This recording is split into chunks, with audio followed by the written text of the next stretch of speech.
The great hall of Concordia Prime stretched wide and tall like a metal mountain. Light came through crystal windows and made rainbows on the floor. 12 seats formed a circle in the center. Each seat was different. Some were made for creatures with shells. Others had special air for beings who breathed different gases. One seat floated in the air for a species that had no solid body. Ambassador Chen Wei walked into the hall carrying a small bag. Her black hair was pulled back tight. Her blue uniform was clean and pressed. She moved with quiet steps across the smooth floor. Other beings watched her with many different types of eyes. Some had 6 eyes. Others had eyes that glowed. A few had no eyes at all, but sensed her in other ways. Chun had been coming to these meetings for 3 years. Each time was the same. The other species talked to each other like old friends. They shared jokes she did not understand. They spoke about their long history together. Chun always sat in the human chair and waited for her turn to speak. Today felt different. Today was important. Chun carried plans that could change everything for her people. Humans needed more energy. Their worlds were growing. Their cities needed power. The Kepler sector had the resources they needed. But they needed permission from the council to mine there. The Vorthan delegate arrived first. His body looked like living crystal that caught the light and threw it back in sharp points. He was tall as 2 humans and just as wide. When he moved, his crystal parts rang like bells. He had been on the council for 200 years. Chen had heard stories about his wisdom. Today she would learn if those stories were true. Next came the Zelani representative. She floated in a bubble of green gas that hissed softly. Inside the bubble, a shape like flowing water moved back and forth. The Zelani were old. They had been traveling between stars when humans still used stone tools. Their knowledge filled libraries across the galaxy. Other beings filed in one by one. The Cathari delegate looked like a giant cat that walked on 2 legs. His fur was silver with black spots. The Draxi ambassador was covered in red scales and had 4 arms. Each species was different. Each had their own way of moving and speaking. But they all had one thing in common. They had been part of the council for hundreds or thousands of years. Humans had been members for 50 years. To these ancient species, 50 years was like a single day. Chun understood this. But she hoped they could see past the short time and look at what humans offered. The meeting started with old business. Trade routes between the Vorthan worlds and Cathari space. A dispute about mining rights in the Antiri system. Problems with pirates near the Rim territories. Chum listened to everything. She took notes. She learned how these beings made decisions. When her turn came, Chun stood up slowly. She activated a small device that made pictures in the air. The first picture showed Earth, blue and green and beautiful. The next showed the human colonies. Small worlds with new cities and growing populations. Honorable council members, Chine said in a clear voice. I come before you today with a request. My people need access to the Kepler sector. We offer fair exchange for this privilege. She showed them charts and numbers. Human energy needs were growing fast. Their old power systems could not keep up.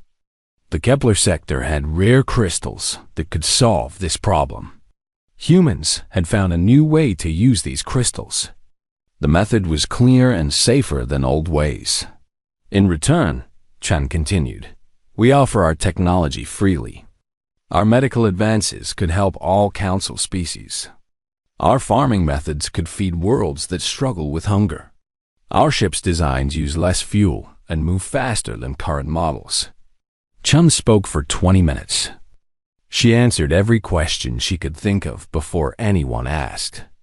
She showed proof of everything she claimed. The presentation was perfect. She had worked on it for months. The Vorthan delegate was first to respond. His crystal body rang like broken bells when he laughed. The sound was cold and sharp. "Young species always want more than they can handle," he said. His voice sounded like wind through crystal caves. "You barely know how to leave your own star system. Now you want to mine in one of the galaxy's most dangerous regions?" The Zilani representative agreed. Her voice bubbled through the green gas like water over stones. "Humans have been spacefaring for less than a century. Most council races studied the stars for thousands of years before we attempted such projects. Perhaps you should focus on learning to manage your homeworld properly first." Other delegates nodded their agreement. The Cathari representative said humans were too young to understand the responsibility of interstellar mining. The Draxi ambassador worried that human expansion was happening too fast. They needed to slow down and learn wisdom before seeking new territories. One by one, each council member spoke against the proposal. They used words like primitive and inexperienced and reckless. They spoke about humans the way adults speak about children who want to play with dangerous tools. Chun listened to every word. She did not argue. She did not interrupt. She did not show anger on her face. When the last delegate finished speaking, she gathered her papers and put them back in her bag. "I understand your decision," Chun said quietly. Her voice was calm and steady. "Thank you for your time and consideration." She walked to the center of the circle and bowed to each delegate in turn. This was human custom when showing respect. Some of the aliens understood the gesture. Others looked puzzled. But all of them watched as she turned and walked toward the exit. Chun's footsteps echoed in the large hall as she left. The sound grew quieter and quieter until it disappeared completely. The great doors closed behind her with a soft whisper. The council barely noticed her leaving. They were already moving on to the next item on their schedule: a trade dispute between the Rigel hegemony and the Outer Colony Federation. The Vorthan delegate called for reports. Other beings started talking about shipping routes and cargo manifests. Chun's proposal was forgotten before she reached her ship. The council had more important things to discuss. Matters that involved species with real experience and true wisdom. The humans would learn in time, or they would not. Either way was fine with the council. Outside the station, Chun's small ship powered up its engines and turned toward the jump gate. She set course for Earth. She had a long journey ahead and a lot to think about. The council had made their choice. Now humanity would make theirs. Dr. Marcus Webb closed the last box in his office. 20 years of research packed into 12 containers. Photos of alien plants covered the walls around him. Each picture told a story of discovery. Each specimen had taught him something new about life in the galaxy. The Centauri research station had been his home for so long that he forgot what Earth smelled like. Here, the air always carried the scent of recycled atmosphere and metal corridors. His lab windows looked out at the purple sun of Centauri. B3 moons danced around the planet below. It was beautiful in its own alien way. Webb had studied the local fungus species for 2 decades. His work helped save crops on 6 different worlds. The Cathari administrators praised his discoveries. Other scientists came from across council space to learn from him. His research made the station famous. Now he was leaving. Administrator Kethix knocked on his office door. The tall, cat-like alien entered slowly, his silver fur rippling with concern. His large eyes showed confusion and sadness. "Dr. Webb, I still do not understand," Kethix said in his purring voice. "Your contract runs for 3 more years. Your research funding is secure. The council just approved your request for a new laboratory wing. Why leave now when everything is going so well?" Webb sealed the last box with careful movements. He had practiced this conversation many times in his head. The words needed to be true but not hurtful. "Earth has new opportunities opening up," Webb said simply. My skills are needed for projects closer to home. The timing feels right for a change.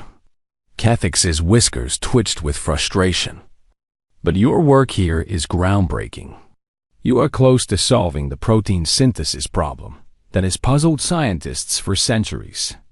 Leaving now would waste years of progress. Webb looked around his empty office one more time. The walls seemed strange without his pictures and books. 20 years of life reduced to boxes and memories. I will send my research notes to Dr. Pilot. She is smart enough to continue the work. Maybe she will see things I missed. Webb picked up his personal bag and moved toward the door. The station will be fine without me. Cathex followed him into the corridor. Other researchers stopped their work to watch. Word had spread quickly about Webb's departure. Many came to say goodbye. They brought gifts and good wishes. Some asked if they could visit him on Earth. Webb smiled and said they would always be welcomed at the transport dock. Webb's shuttle waited. The pilot was human too. A woman named Sarah, who had worked the Centauri route for 15 years. She was also leaving, taking a job with a new company. Sarah told anyone who asked. Better pay, shorter routes, more time at home. Webb was not the only human leaving. Across council space, the same quiet departures were happening. Human doctors finished their contracts and did not renew them.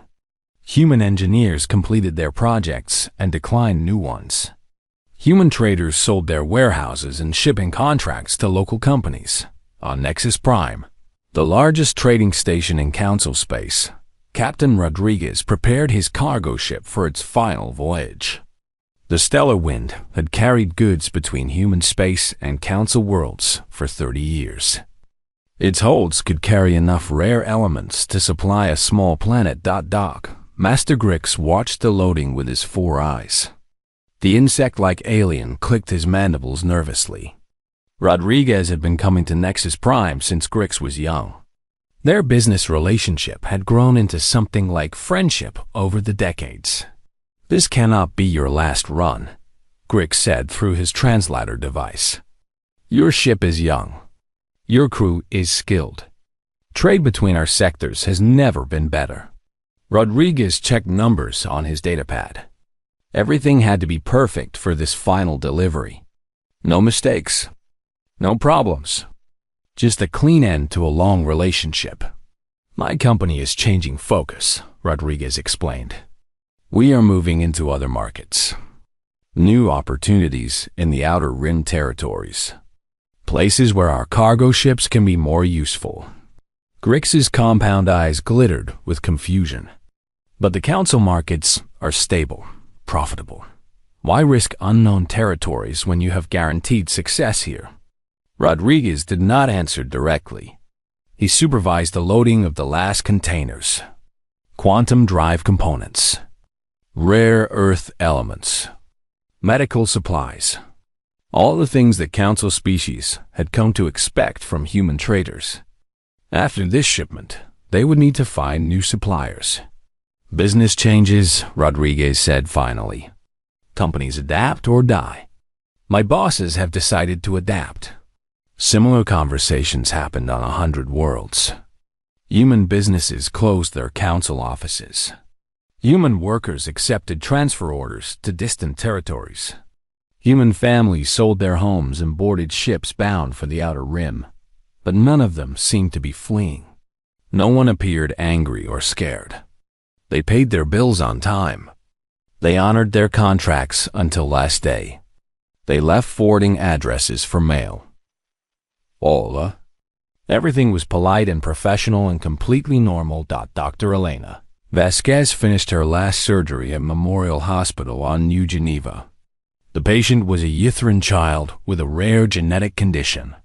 Vasquez had spent 6 hours rebuilding the child's nervous system with microsurgery techniques that no other doctor in the sector knew how to perform. The operation was perfect. The child would recover completely. But when Chief Medical Officer Therian asked Vasquez to stay and teach the technique to other surgeons, she politely declined. I have accepted a position with the Earth Medical Research Foundation, Vasquez explained while washing the surgical gel from her hands. They are opening new facilities that need experienced surgeons. The work will be challenging and rewarding. Therian's tentacles curled with disappointment. The Zalani doctor had worked with Vasquez for 8 years. Together, they had developed treatment protocols that saved thousands of lives across the sector. The Foundation can surely wait a few more months, Therian said. Training replacements for your skills will take time. Local doctors still struggle with the more complex procedures you have perfected. Vasquez dried her hands and removed her surgical gown. She had performed over 3,000 operations in this hospital. She knew every piece of equipment. She had trained dozens of young doctors. This place was part of her life story. Dr. Chun has excellent skills, Vasquez said. With practice, she can handle most cases. For the truly difficult ones, you can always contact Earth Medical for consultation. Therian's gas bubble flickered with confusion. Consultation was not the same as having an expert surgeon available every day. Video calls could not replace experienced hands during a crisis. But Vasquez seemed determined to leave. Across the galaxy, the pattern repeated. Humans in key positions submitted resignations. Human companies closed facilities. Human research teams completed their projects and packed their equipment, but always with explanations that sounded reasonable. Better opportunities, new challenges, company reorganizations, family responsibilities. Most aliens accepted these explanations without question. Personnel changes happened in every organization. Markets shifted. People moved on to new jobs. It was natural and normal. Only a few noticed that the departures were all going in the same direction, away from council space, toward the outer rim territories the most civilized species considered. Worthless frontier regions. The changes happened slowly over many months. So slowly that each individual departure seemed like a normal business decision. Only when viewed from a distance did the pattern become clear. Humans were leaving council space quietly but steadily. They were not being driven out by force or anger. They were simply choosing to go elsewhere. And they were taking their knowledge, their skills, and their technology with them. The food storage units in Warehouse 7 were failing. Chief Supply Officer Dex stared at the readings on his datapad with growing alarm. The quantum stabilizers that kept millions of tons of food fresh were breaking down one by one. Without them, the entire food supply for the Rigel hegemony would spoil within days. Dex's forearms moved quickly across his control console. His red scales clicked against the metal buttons as he tried to restart the failing systems. Nothing worked. The quantum fields that preserved the food were collapsing faster than he could repair them. He called his technical staff into the control room. 6 Draxi engineers crowded around the main display screen. The readings were clear and terrible. System after system showed critical failures. When did the maintenance contract expire? Dex asked. Engineer Pylox checked the records. The human company, Stellar Tech Solutions, terminated their contract 4 months ago. They said they were focusing on other markets. What about the replacement parts we ordered? Still waiting. The new supplier from the Cathari Collective says they need 6 more months to manufacture compatible components. Dex felt his stomach turn cold. 6 months was too long. The food in Warehouse 7 fed 12 different worlds in the hegemony. If it spoiled, millions of people would go hungry. Contact Stellar Tech directly, Dex ordered. Offer them triple their old contract rate. Tell them this is an emergency. Pylox tried for 2 hours to reach someone at Stellar Tech Solutions. The company's communication system accepted his messages, but no one responded. Their automated system said all representatives were currently unavailable due to operational restructuring. Similar problems were happening across the galaxy. Admiral Corvin stood in the bridge of the newest warship in the Corvin Imperial Fleet. The Dominance was supposed to be the most powerful vessel ever built. Its exotic matter containment systems could power weapons that would make the ship unstoppable in battle. But the containment systems were not working. How long until the human technicians arrive? Admiral Corvin demanded that Chief Engineer Vrix checked his communication log. His crystalline body chimed softly as data flowed through his internal processors. Sir, Quantum Dynamics Industries has not responded to our service requests. Their facility on Corvin Prime closed last month. The human staff returned to Earth, citing corporate restructuring. Admiral Corvin's 4 eyes glowed with anger. The Dominance had cost more resources than most planets produced in a year. Without working containment systems, it was just an expensive piece of metal floating in space. Find another company, Corvin ordered. The Council database must list other firms that work with exotic matter. Vrix had already checked. 3 companies claimed to work with exotic matter containment. 2 were too small to handle military-grade systems. The third was located in Zilani space and specialized in research equipment, not weapons.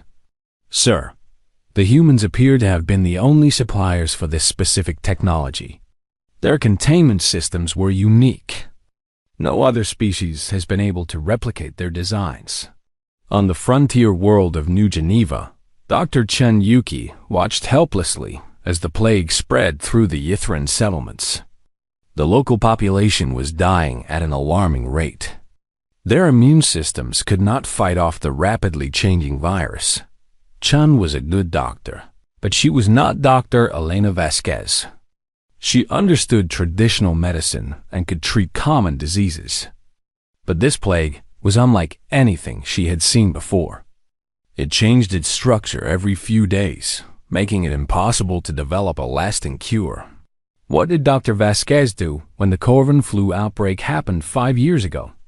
Chan asked her medical team. Nurse Thylix pulled up the old records. The Zilani medic's tentacles moved across the data screen as she read. She used something called viral synthesis therapy. The records show she created custom treatments for each patient based on their specific genetic markers. But there are no details about how the process worked.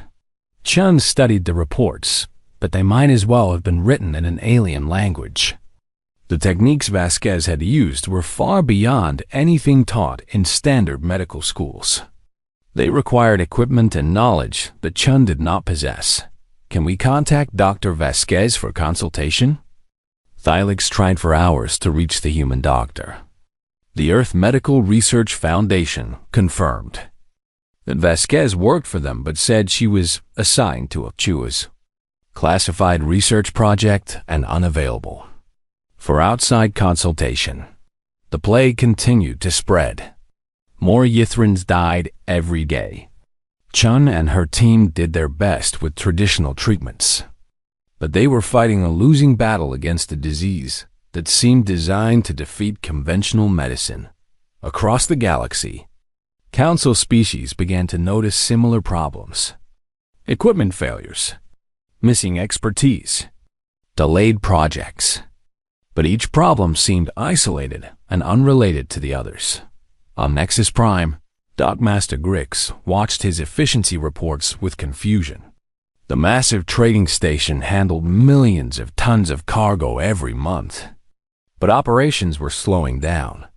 Ships waited longer for repairs. Loading took more time. Systems that used to work smoothly now struggled with basic tasks. The problem seemed to be missing components. Critical parts for quantum drives, life support systems, and communication arrays were suddenly hard to find. The usual suppliers claimed they were experiencing production delays or had shifted to other product lines. Grix called his operations staff together for an emergency meeting. Representatives from all the major trading companies crowded into the conference room. "We need to find new suppliers," Grix announced. "Too many essential components are unavailable." Our clients are complaining about delays. Captain Dizes of the Draxi Shipping Consortium raised one of his forearms.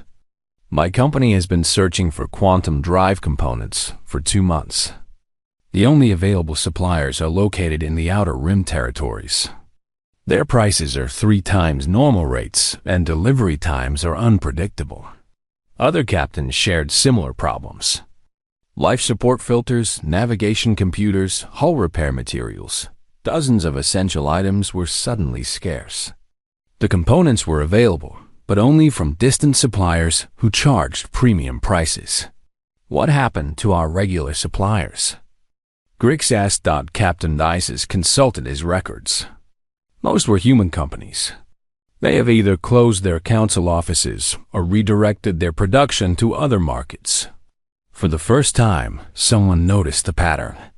Multiple human companies had stopped serving council markets at roughly the same time. But the realization did not spread beyond the trading station. Each organization dealt with its own problems and assumed their difficulties were unique. In the council archives, junior analyst Vix worked late into the night. The young Cathari had been tracking economic data across council space for 6 months. Her job was to identify potential problems before they became serious crises. The data she was seeing worried her. Multiple sectors were reporting decreased efficiency. Supply chains were struggling. Research projects were being delayed or abandoned. Medical facilities were requesting emergency assistance. Vix had noticed that many of the problems seemed connected to human companies or human personnel. But when she mentioned this to her supervisor, he dismissed her concerns. Human companies are small, senior analyst Grex explained. They handle minor contracts and routine services. Their departure from council markets is unfortunate, but not critical. Other suppliers will fill the gaps in time. Vix wanted to argue, but Grex was her superior. He had decades of experience analyzing council economics. If he said the human departures were not important, then perhaps she was seeing patterns where none existed. But the problems continued to grow. Equipment failures became more common. Essential services were interrupted. Projects that should have taken weeks now took months. The council's vast bureaucracy was too large to see the big picture, but the cracks were starting to show. Somewhere in the Outer Rim territories, humans were building something new. But no one in council space was paying attention to those distant regions. They were too busy trying to solve immediate problems and find quick fixes for failing systems. The quiet exodus was becoming a crisis, but the council still did not understand what was happening. They saw symptoms but not the disease. Individual problems, but not the systematic collapse of dependencies they had never realized existed. The emergency session of the Galactic Council had been called for the first time in 30 years. Delegates arrived on Concordia Prime with worried expressions and urgent reports. The Great Hall buzzed with nervous conversations in a dozen different languages. Ambassador Thyron of the Zolani floated in her green gas bubble near the center of the chamber. Her normally calm presence flickered with agitation. The ecological disaster on her homeworld had grown worse every day. What started as a small problem with soil composition had become a crisis that threatened all life on 3 continents. The contamination is spreading faster than our scientists predicted. Thyra announced to the assembled delegates, "Our traditional bioremediation techniques are not working. We need outside expertise immediately." Councillor Vex, the ancient leader of the council, leaned forward in his floating chair. His species had no physical body, just energy patterns that glowed in different colors based on his emotions. Right now, those patterns showed deep concern. "What kind of expertise do you require?" Vex asked. Tyron's bubble shimmered as she prepared her answer. 5 years ago, a similar contamination event occurred on Rigel 4. The human agricultural consultant, Dr. Sarah Kim, solved the problem in 6 months. Our scientists studied her reports, but we cannot replicate her methods. We need someone with her knowledge and experience. Vex's energy patterns flickered through several colors as he processed this information. Contact Dr. Kim directly. Offer whatever compensation is necessary. We have tried, Thyron replied sadly. Dr. Kim is no longer available for consultation. Earth Agricultural Solutions terminated all contracts in council space 8 months ago. Their automated systems say they are focusing on development projects in other regions. Similar reports came from delegates around the chamber. The Draxi Empire's newest warships sat incomplete in their orbital shipyards because exotic matter containment systems were unavailable. The Rigel hegemony faced food shortages because their quantum preservation technology was failing. The Corvan military's most advanced vessels were effectively useless without human-designed components. Admiral Corvan stood to address the council. His crystalline body rang with frustration as he spoke. The patterns are clear, he announced. Human companies have withdrawn from council markets simultaneously. Human personnel have left their positions across our territories. This cannot be coincidence. Vex's energy patterns swirled faster. Are you suggesting the humans are engaged in some form of economic warfare? I am suggesting they are engaged in economic abandonment, Corvan replied. They have removed themselves and their expertise from our civilization. For the first time, the council began to see the scope of what had happened. Each delegate shared their problems, and a disturbing picture emerged. Humans had been more integrated into council society than anyone realized. They provided critical components, essential services, and specialized knowledge across hundreds of industries. Delegate Grix from Nexus Prime presented his trade analysis. The insect-like alien's mandibles clicked nervously as he spoke. Human companies handled 40% of our rare element trade, Grix reported. They provided 60% of our quantum drive components. Their shipping operations move 30% of all cargo through our space. Without them, our entire trade network is operating at reduced capacity. The numbers were shocking. No one had realized how dependent council space had become on human expertise and technology. The humans had integrated themselves so thoroughly into the economy that their absence created systemic failures. Dr. Pileth from the Centauri Research Station gave the most disturbing report of all. The elderly Kethari scientist whiskers trembled as she spoke. We have discovered that human research was more advanced than we understood, she announced. Dr. Webb's work on biological systems was not just studying alien life forms. He was actively managing them. The stability of ecosystems on 17 worlds depended on protocols he developed. Without his ongoing guidance, those ecosystems are beginning to collapse. A cold silence filled the chamber. The council had thought of humans as junior partners learning from their betters. The reality was that humans had been quietly supporting council civilization in ways that no one had noticed or appreciated.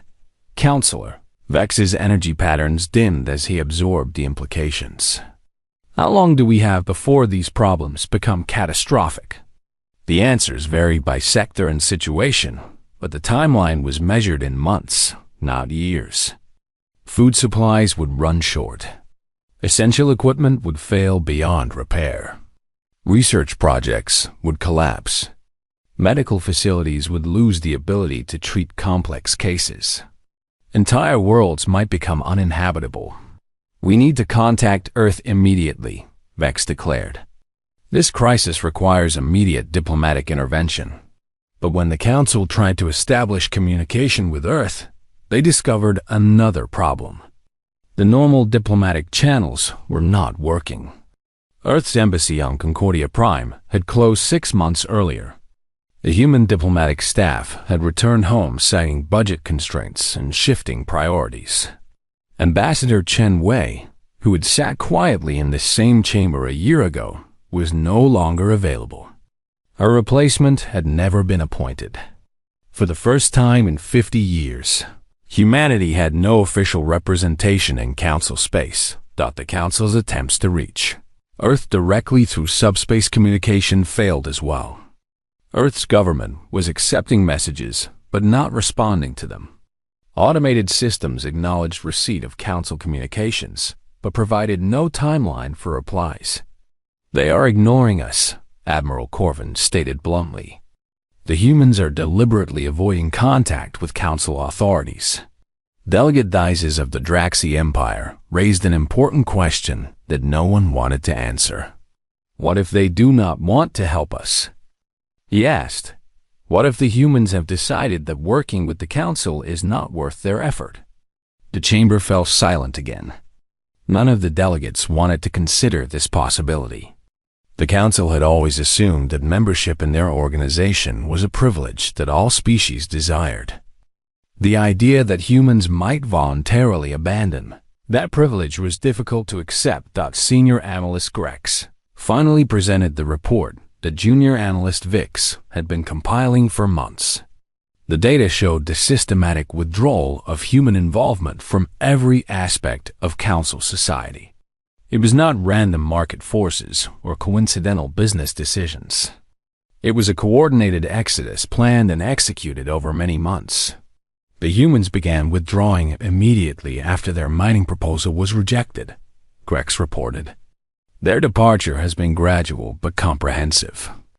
They have removed themselves from our economy, our research institutions, our medical facilities, and our defensive systems.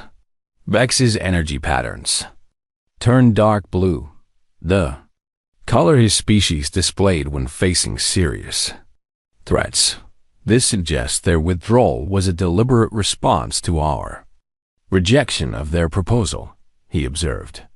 They interpreted our decision as more than just denial of mining rights. They saw it as rejection of humanity itself. The Council finally understood what had happened. Their dismissive treatment of Ambassador Chun and her proposal had been seen as representative of their attitude toward humanity in general. The humans had not argued or protested. They had simply decided to build their future somewhere else. Long-range sensors detected the proof of human activity in the Outer Rim territories. Construction on a massive scale was occurring in star systems that the Council had ignored as worthless frontier regions. Whatever the humans were building out there, it was large enough to be visible from hundreds of light years away. "We need to send a diplomatic mission," Vex announced. "We need to determine what the humans want and how we can restore our relationship." But first, the Council had to swallow their pride and admit a difficult truth. They needed humanity more than humanity needed them. The quiet exodus had proven that beyond any doubt. The question now was whether it was too late to repair the damage that their arrogance had caused. The Council ship Harmony dropped out of hyperspace at the edge of what used to be empty frontier territory. Captain Rin stared at her sensor readings in disbelief. The Altarian officer had seen many strange sights in her 30 years of space travel. But nothing had prepared her for this, where star charts showed empty space and worthless rock. She now saw the largest construction project in galactic history. Dozens of star systems showed signs of massive engineering works. Orbital habitats surrounded dead planets. Asteroid fields had been converted into sprawling industrial complexes. Energy readings indicated cities and factories on a scale that rivaled the Council's core worlds. "How long has this been here?" Commander Dazes asked from the bridge's tactical station. The young Draxi officer's scales had turned pale with shock. Captain Rin checked the construction analysis from her science team. The readings were clear, but almost impossible to believe. Based on the energy signatures and construction materials, most of this work was completed in the past 12 months, she reported. They built faster than any known species in galactic history. The Harmony approached the largest structure, a space station that dwarfed anything the Council had ever constructed. Its design was elegant but unfamiliar. Curved surfaces flowed into each other like water frozen in motion. Energy fields glowed softly along its hull. It looked more like a work of art than a military installation. "This is the Council vessel Harmony requesting permission to approach and establish communication," Captain Rin transmitted. On all standard frequencies, the response came immediately from the massive station. The voice was human and female, speaking in perfect galactic standard. "Council vessel Harmony, this is the independent territory of New Terra. Please maintain your current position. State your business." Captain Rin felt a chill at the formal tone. There was no hostility in the voice, but no warmth either. It was the voice of a stranger addressing other strangers. "We are a diplomatic mission from the Galactic Council," Rin replied. "We request permission to dock and speak with your leadership regarding urgent matters affecting both our territories." A long pause followed. Captain Rin imagined discussions happening on the human station. After several minutes, the voice returned. "Permission granted for diplomatic approach. You may dock at Port 7. Please note that all Council vessels are restricted to the diplomatic zone. Any deviation from assigned routes will result in immediate escort back to the border." The Harmony followed guidance signals toward the designated docking port. As they drew closer, Captain Rin got a better look at the human construction. What she saw made her realize that the Council had seriously underestimated human capabilities. The space station was not just large, it was sophisticated beyond anything the Council could build. Energy fields that should have required massive power plants operated with quiet efficiency. Materials that looked impossibly strong supported structures that defied conventional engineering. The docking bay itself was larger than most Council space stations. When the Harmony settled into its assigned berth, Captain Rin and her diplomatic team were met by a human reception committee. The leader was a woman in her 50s with graying hair and Admiral's insignia on her uniform. Her name tag read Admiral S. Chung. Captain Rin recognized the family name immediately. This was likely related to Ambassador Chen Wei, who had presented the mining proposal to the Council over a year ago. The woman's facial features showed the same calm dignity that had impressed observers at that long-ago meeting. "Welcome to New Terra," Admiral Chun said formally. "I am Admiral Sarah Chun, Commander of the Independent Territories Defense Force. Please follow me to the diplomatic conference room." The group walked through corridors that showed human engineering at its finest. The walls were made from materials that seemed to glow with their own light. Gravity remained constant despite the station's rotation. Air quality was perfect, better than most planetary atmospheres. Everything was clean, efficient, and beautiful. The conference room overlooked the construction zone where humans were building their new civilization. Through massive windows, Captain Rin could see ships moving between orbital facilities. Some of the ships used designs she had never seen before. They moved with grace and speed that suggested major advances in propulsion technology. "Before we begin," Admiral Chun said as they took their seats, "I want to make something clear. The independent territories are exactly that, independent. We are not seeking Council membership. We are not requesting Council assistance. We are not asking for Council approval of our activities. We are simply informing you of our existence as a matter of courtesy." Captain Rin felt her diplomatic training take over. She had come here hoping to restore the old relationship between humanity and the Council. Admiral Chun's words suggested that relationship was permanently changed. "Admiral, the Council is facing serious crises that require human expertise to solve." Captain Rin began carefully. "We are hoping to discuss renewed cooperation between our peoples." Admiral Chun's expression did not change, but something cold flickered in her eyes. "You mean the ecological disasters on Zelani Prime and Rigel 4? The equipment failures at Nexus Prime? The medical emergencies in the frontier colonies?" Captain Rin nodded. "You are aware of our situation? We monitor subspace communications, Admiral Chun replied simply. We know about the problems you are experiencing. We also know that many of those problems could be solved with human assistance. Hope flared in Captain Rin's chest. Then you will help us? Admiral Chun leaned back in her chair and studied the council delegation for a long moment. When she spoke, her voice carried decades of quiet dignity. Captain, 1 year ago my mother stood before the council and requested mining rights in the Kepler sector. She offered fair compensation and mutual cooperation. She was dismissed like a child asking for toys beyond her understanding. The room fell silent. Captain Rin felt the weight of past mistakes settling on her shoulders. The council made it clear that they viewed humanity as a primitive species unworthy of equal partnership. Admiral Chun continued. So we found our own way. We developed our own resources.